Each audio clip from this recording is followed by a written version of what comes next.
They say every mama's got a breaking point.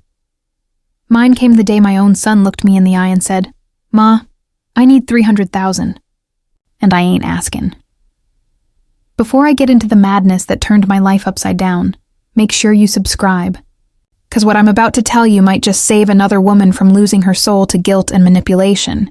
Now, let's rewind to that morning in Queens. It was cold, January cold, the kind that slices through your coat like it's made of paper. My tiny apartment smelled of cinnamon oatmeal and cheap coffee. I'd been retired from the diner for 3 years, living off Social Security and the little savings I had tucked away from years of double shifts. I wasn't rich, but I had peace, and at 70, that felt like luxury. Then the phone rang. "Ma," my son Richard said, voice tight like he'd swallowed a lie. "We need to talk." "It's urgent," my stomach sank. I'd heard that tone too many times before, usually followed by him needing something. Money, help, a favor. I raised that boy alone, worked 3 jobs to get him through college. But somewhere between getting his degree and marrying that woman Lisa, my son learned to see me not as his mama, but as his safety net. He came over that afternoon wearing a suit, one he probably couldn't afford anymore, and that fake smile that told me bad news was coming dressed in Sunday clothes. Lisa sat beside him, all dolled up in designer everything, legs crossed, acting like she didn't just drag my son into another financial disaster. "Ma," he started. "Lisa's business had some setbacks. Investment's gone south. We just need a little help, temporary, you know?" I looked at her. "How much is a little help, sweetheart?" She cleared her throat. 300,000. I almost choked on my own breath. 300, what now? Richard leaned in. "Ma, you got that retirement fund. You've been living modest, no big expenses. We'll pay you back. Promise." My heart cracked. Not from the money part, but from the way he said it. Like my life savings were just our fillable account for his mistakes. Like I didn't bleed for every dime. I stared at him long enough for silence to get heavy. Then I said, "Richie, I love you. But you and your wife made choices. Don't drag me into that hole." He slammed his palm on my table, so hard the oatmeal bowl jumped. "Ma, you owe me that. After all I sacrificed for this family..." I couldn't help but laugh. "You sacrificed? Boy, I worked my knees to dust so you could stand tall. Don't rewrite history." Lisa's eyes rolled. "This is why we can't move forward, Richard. She's stuck in her poor lady mindset." Something inside me snapped. I'd been quiet, patient, forgiving, but that word poor, it hit different. I'd been broke, sure. But poor? No. Poor is a mindset. Broke just means you got receipts for everything you survived. That night, after they left in a storm of slammed doors and guilt trips, I sat by my window watching snow fall under the streetlight. I thought about the way Richard looked at me, not as a mother, but as an ATM with wrinkles. And for the first time I didn't cry. I just felt done. By midnight, I was on the phone with my old college friend, Janice. She'd become a lawyer years ago, smart as shell and always had my back. I told her everything. She didn't gasp, didn't judge. Just said, "Martha, you've been playing nice too long. It's time to protect yourself." By morning, the plan was set. We moved my funds, all of it. Assigned new papers, locked my savings in a trust that only I could touch. Then I packed a small bag, my Bible, my journal, a few photos, and booked a one-way bus ticket to Miami. No goodbye, no note. Just silence. The landlord said he'd tell Richard I moved out for medical reasons. I didn't owe him the truth. As the bus rolled out of Thessaly, I watched those skyline lights fade behind me. New York had raised me, broken me, and finally released me. The tears came then. Not because I was scared, but because for the first time in my life, I was free. Somewhere around Virginia, I whispered to myself, "You did it, old girl. You finally chose you." I didn't know what waited in Miami, but I knew what I left behind: manipulation, guilt, and a grown man who needed to learn that love doesn't come with a checkbook. Still, a part of me ached. I wondered how long it'd take before he realized I was gone for good. Maybe he'd get angry. Maybe he'd hate me. But maybe, just maybe, he'd finally grow up. The road hummed under me, and I drifted off with one last thought. Sometimes the hardest thing a mama can do Is Leather Baby Fall. When I stepped off that Greyhound in Miami, the heat hit me like a slap from God himself. It was mid-afternoon, that kind of sun that don't play around. My winter coat from New York felt like a punishment, and the city smelled like salt, diesel, and fresh beginnings. I didn't have much. 2 suitcases, a purse full of legal papers, and about $12 in cash. But for the first time in 70 years, I didn't owe nobody a thing. No explanations, no apologies. I found a small motel near Little Havana, the kind where the wallpaper peeled and the air conditioner sounded like it had asthma, but it was mine for the week, and that was enough.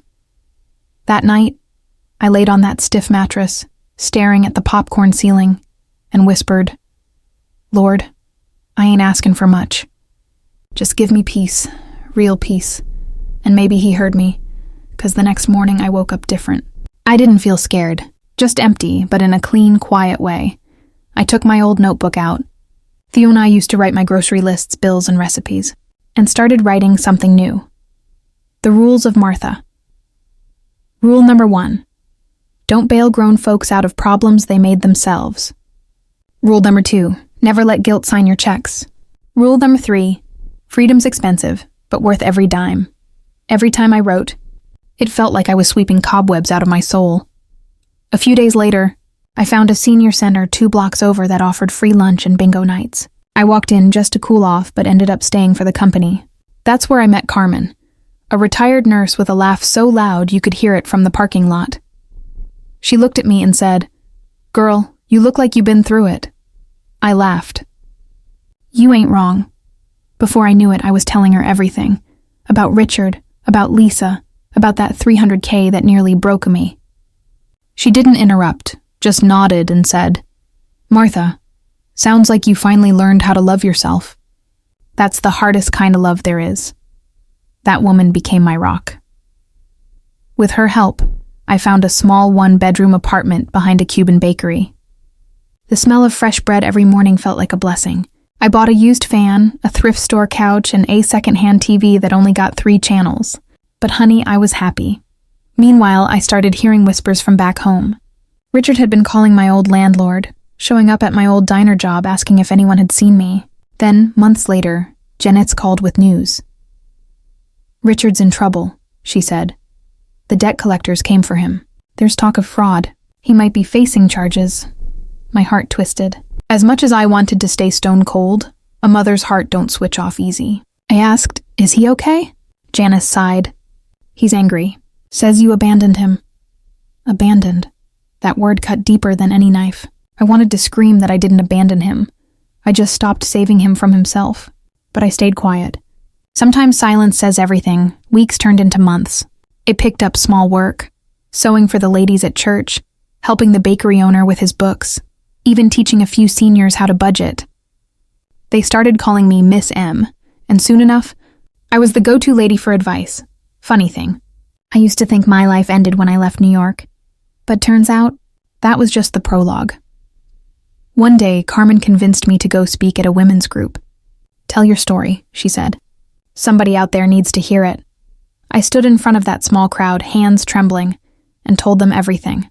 The sacrifices, the pain, the manipulation.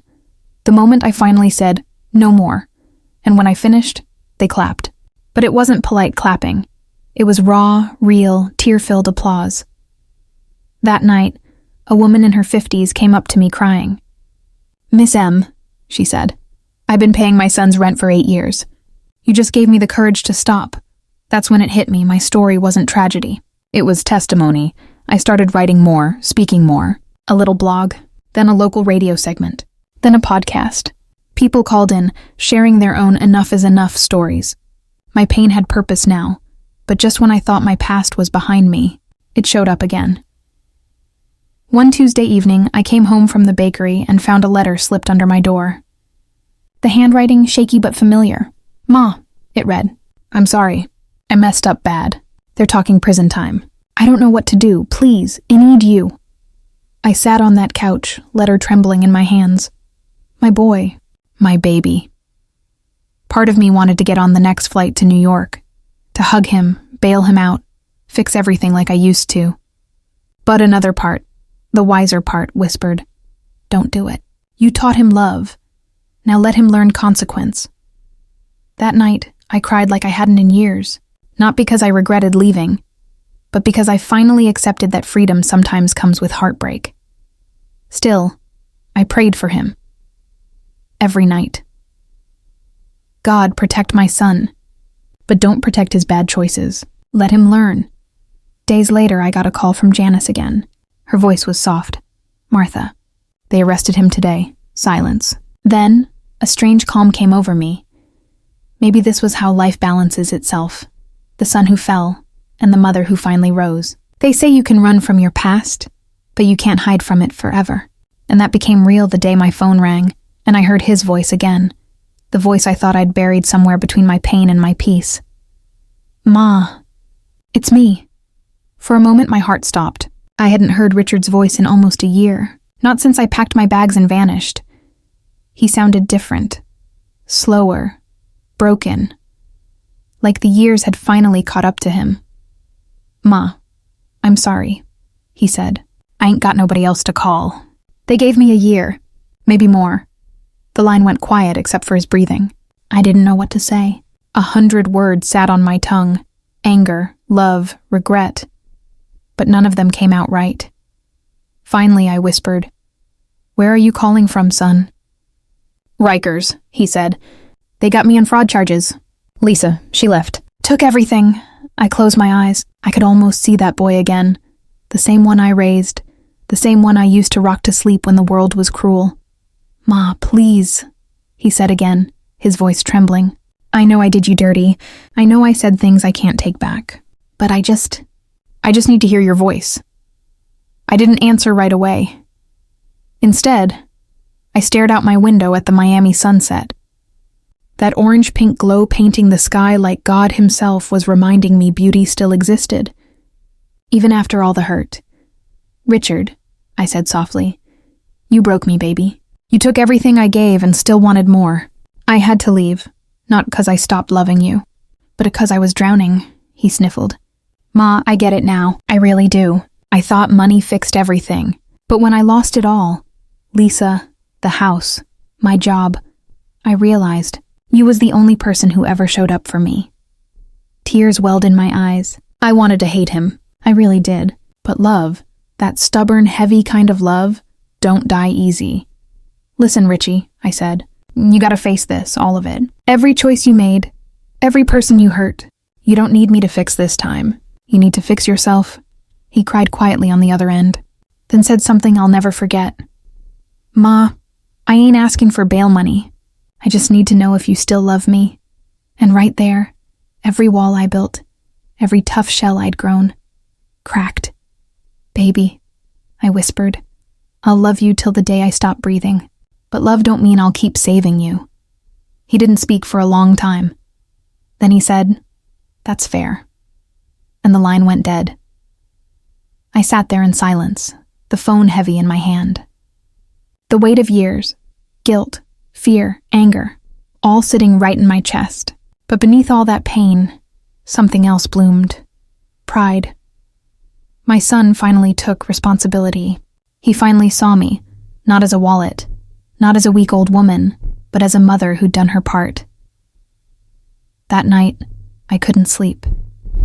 So I went to my little desk, opened my notebook, and wrote another line in the Rules of Martha. Rule number 4. Sometimes love means walking away, but keeping the porch light on. The next few months passed slow. Every Sunday I got a letter from Rikers. Richard's handwriting got neater, his words softer. He talked about reading the Bible, about working in the kitchen, about trying to make peace with himself. He never asked for money, never asked me to visit, just wrote, "Ma, I'm trying to be better." And I wrote back, short letters, but honest ones. Encouraging him, praying for him, telling him about the ocean, about the women I'd met, about the life I was building. One Sunday at church, Pastor Lewis read a verse that hit me square in the chest. "Therefore, if any man be in Christ, he is a new creature. Old things are passed away. Behold, all things are become new." That verse felt like my story, not just his. I'd been reborn too. Then one day, about 10 months later, I got a letter postmarked New York. But it wasn't from Richard. It was from his lawyer, Ms. Evans. It read, "Your son has been released early for good behavior. He expressed interest in reconnecting with you. He's enrolled in a financial recovery program and has started working part-time."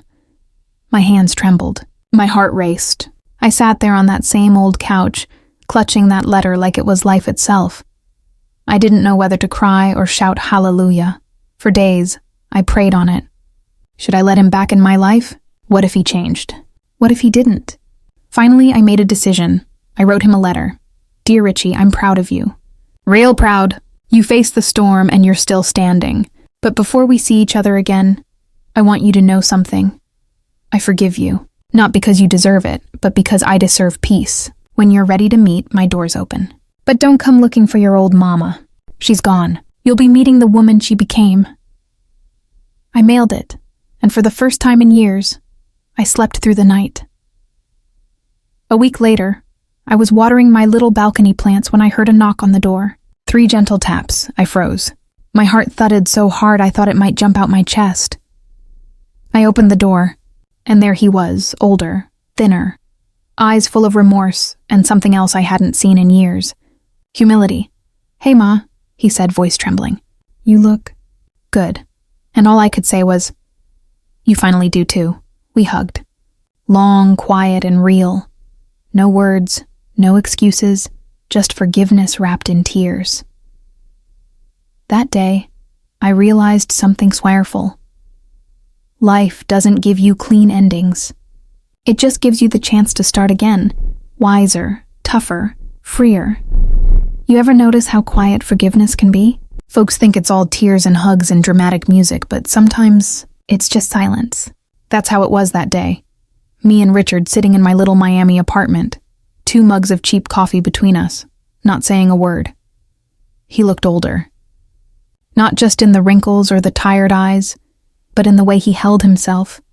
Slower, gentler, like life finally taught him how to listen.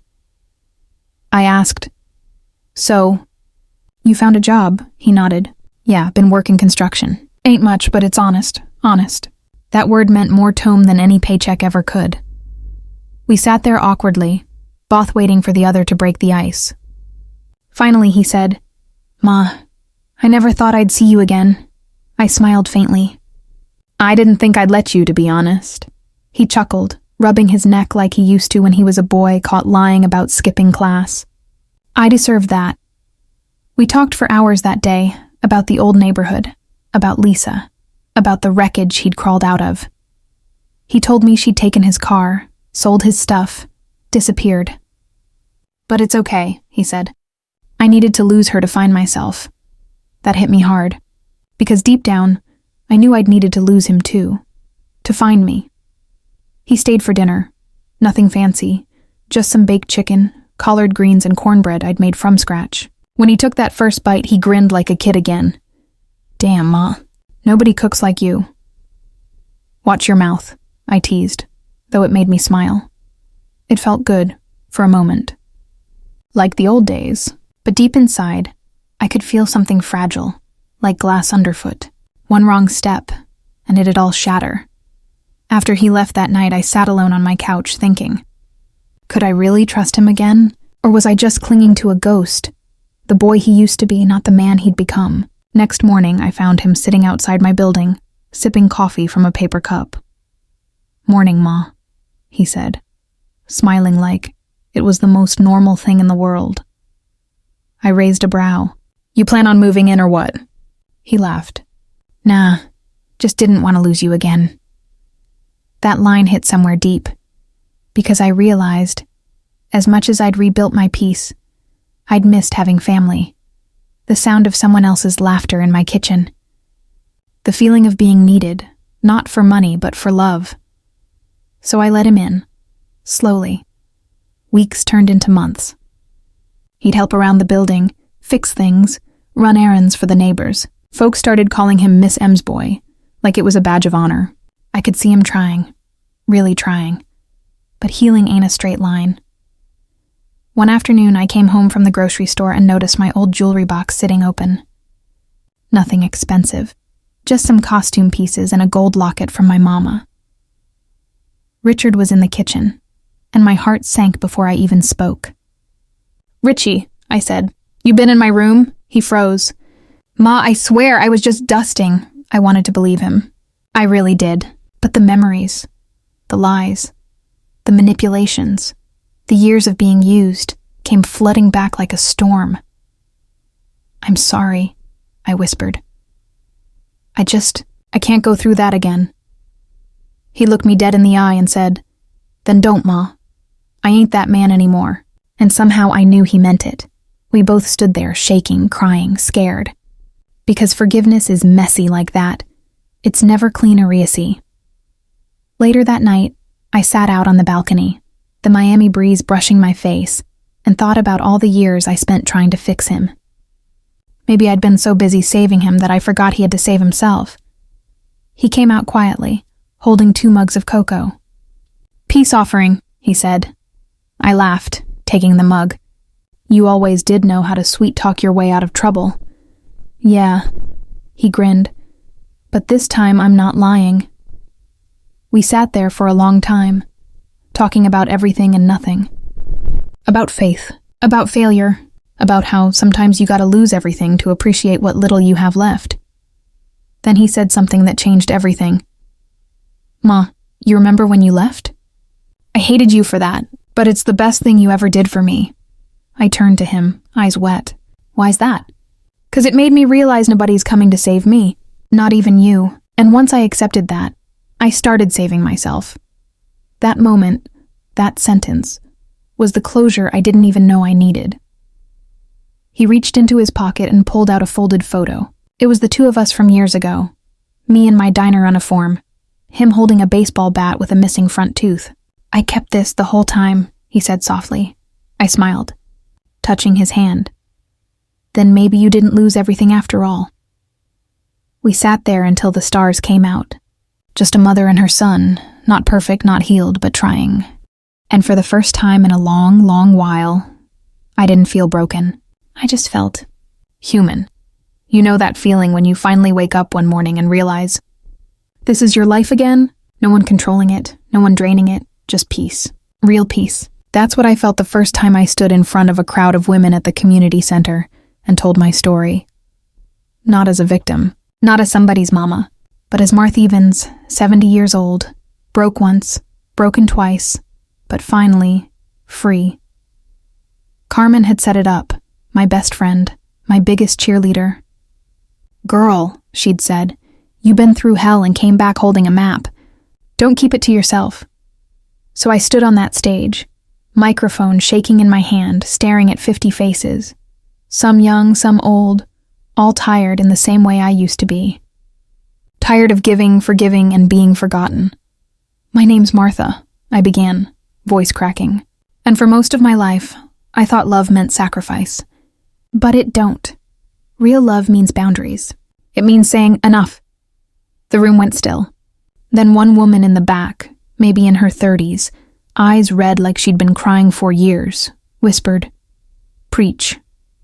And just like that, I found my rhythm. I told them about Richard, about Lisa, about that 300K, and the way I disappeared into the Miami heat. I told them how it hurt, how it healed, and how sometimes walking away is the bravest thing a woman can do. By the time I finished, half the room was in tears, and so was I afterward. They lined up just to hug me, to say thank you, to say me too. That's when I knew this was my calling.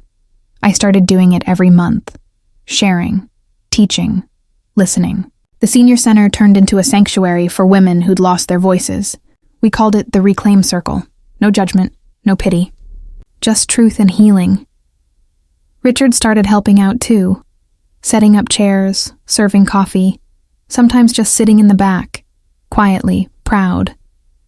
Watching him there, respectful and humble, made my chest swell with something I hadn't felt in years. Hope. One night after a meeting, I caught him talking to a young man outside, some kid from the neighborhood clearly lost. I overheard Richard say, "Man, take it from me, don't wait till you lose everything to change." I smiled to myself. He was learning, we both were. By that time, my little talks had started getting attention. A local paper ran a story. From broke to brave, how a 70-year-old grandma turned her pain into power. Then came the podcast invites, radio spots. Even a TV interview, me, sitting under bright lights, talking about financial independence and emotional healing, using my story to reach women who thought they were too old, too stuck, or too scared to start over.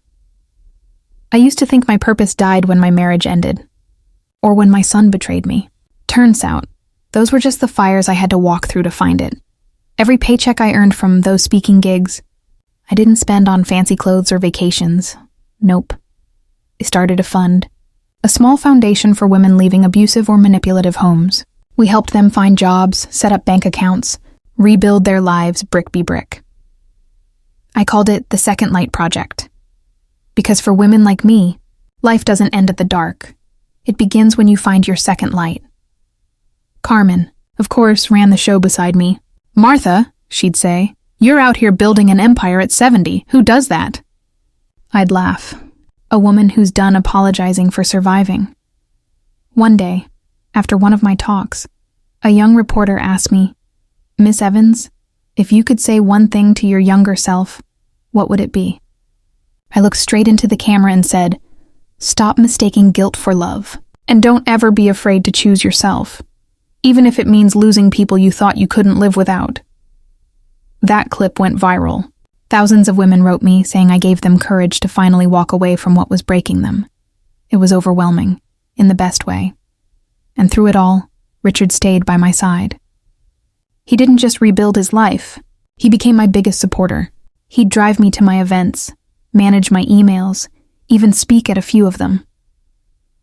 One night, as we sat watching the ocean from my balcony, he said, "Ma, I used to think money was power. Now I know peace is," I smiled. "You finally get it," he laughed softly. "Guess I had a good teacher." I looked at him, really looked, and saw the man he'd become. Not perfect, not rich, but whole. That's when I realized, all those years I thought I was losing him. I was really losing the version of me that couldn't let go. Now every day felt like mine again. My time. My choices. My joy. Funny thing about healing. Once you finally start shining, people start to notice. And sometimes, the world just won't let you shine in peace. After that viral interview, my phone went crazy. Reporters, producers, women from all over the country, some from other countries, all wanting to talk. I didn't even know how to work half those apps, but Carmen did. She turned my little story into a full-blown movement. They started calling me the grandma who ghosted her son and got her life back. Kinda wild, huh? I used to be just a poor grandmother from New York who spent her nights counting coupons and making soup stretch 3 days. Now I was trending TV shows, podcasts, conferences. I was everywhere. People wanted to hear about boundaries, strength, and second chances. And I gave it to them straight. No sugar. I'd say, ladies, the day you start saying no without explaining yourself is the day your peace starts paying dividends. That line went viral too. Somebody printed it on shirts. I still get tagged in photos of women wearing ITAT rallies and brunches. But with all the noise, all the lights and attention, something inside me stayed grounded. Maybe because I knew what it was like to lose it all. I didn't care about fame. I cared about freedom. Still, it felt good to be seen. Finally, after 70 years, seen. One afternoon, I was sitting on my porch, sipping iced tea, when Carmen came running out of the house yelling, "Martha! Girl, you're gonna lose your mind. Oprah's people just emailed you." I nearly dropped my glass. "Oprah who?" She gave me the look. "The Oprah." I sat there stunned. Me? On her show? 2 weeks later, I was flying to Chicago, wearing my best thrift store blazer, shaking like a leaf. The studio was bright and buzzing, cameras everywhere. Oprah hugged me, and I swear for a second I felt like my mama was proud from heaven. We talked about motherhood, guilt, and letting go. A tone point, Oprah looked right at me and said, "Martha, your story is teaching women that it's never too late to choose themselves." The audience stood up clapping, some crying. I cried too. That moment, that was my full circle moment. When I got back to Miami, my little foundation, The Second Light project blew up overnight. Donations poured in. Volunteers showed up. We expanded across states. We built shelters, job programs, even emergency funds for women escaping manipulation and financial abuse. I thought life couldn't get any better. But life always finds a way to test your peace. It happened one rainy Thursday. I was at the center, helping a young woman fill out job forms, when my assistant came in pale as paper. "Miss Evans," she said, "there's a man here asking for you. Says his name's Richard." My heart froze. Not my son Richard. My husband. The man I hadn't seen in 20 years. The one who'd left me struggling while he chased his mistress through Manhattan. For a second, I thought I misheard her. But when I turned toward the door, there he was, older, thinner, walking with a cane, but still him, the same eyes that once made me believe in forever. I didn't know whether to hug him or throw my tea in his face. "Martha," he said, voice trembling. "You look good." I stared at him, silent. He kept talking, stumbling over words. "I saw you on TV. I didn't think you'd want to see me, but I had to try." I crossed my arms.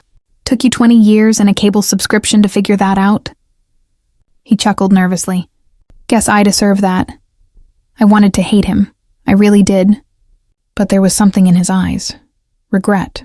Real regret. He told me he was sick. That his second wife left him when the money ran dry. That he had no one. Hesed, "I just wanted to tell you I'm sorry. For everything." And damn it, I believed him. We sat there for hours, talking about everything. The lies, the loneliness, the years lost. It wasn't forgiveness at first, it was understanding. Closure. When he left, he said, "You did good, Martha. Better than I ever did." And I replied, "Yeah, took me long enough." After he walked away, I sat in silence. Then I whispered to myself, "The past don't disappear when you heal. It just stops owning you." That night I went home, poured myself a glass of wine, and looked out at the city lights. I'd spent my whole life waiting for people to come back. My husband, my son, my worth. But the truth? Sometimes you don't need them to come back. You just need to come back to yourself. That's what I did. And it was enough. They say when you get old, you start talking to ghosts. But sometimes the ghosts ain't dead. They just live in the memories you never buried right. After seeing my ex-husband, I thought I'd closed every door from my past. But life still had one more waiting for me. It was a sunny morning, warm breeze, birds making noise, the kind of day that smells like second chances. I was at the center early, going over papers, when Carmen came in looking uneasy. "Martha," she said softly, "there's someone here to see you. Says he's family." My stomach dropped. "Family?" She nodded. "Your son." For a second I couldn't breathe. I hadn't seen Richard in almost 5 years. Last I heard, he'd been through court cases, lost his house, and moved somewhere upstate. I stood there, frozen. Part of me wanted to run. The other part needed to know why he came. When I walked out, he was standing near the door, head low, wearing a wrinkled shirt and a face full of guilt. "Hey, Ma," he said quietly. Just those 2 words, and my heart broke all over again. "Richard," I whispered, "what are you doing here?" He looked up, eyes glassy. "I heard about the foundation. About what you're doing. I just wanted to see you. To say I'm sorry." I didn't move. Didn't speak. Just listened. He took a shaky breath. "When I asked you for that money, I thought I was doing what a man was supposed to do. Fix things. But I wasn't a man. I was a coward. I used you. And when you left, I hated you for it. 'Cause it made me see who I really was. There it was. The truth I'd waited years to hear. I lost everything, Ma. The house, Lisa, my freedom. But you know what?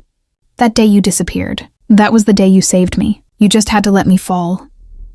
Tears slid down my cheeks before I could stop them. I walked over slowly and touched his hand.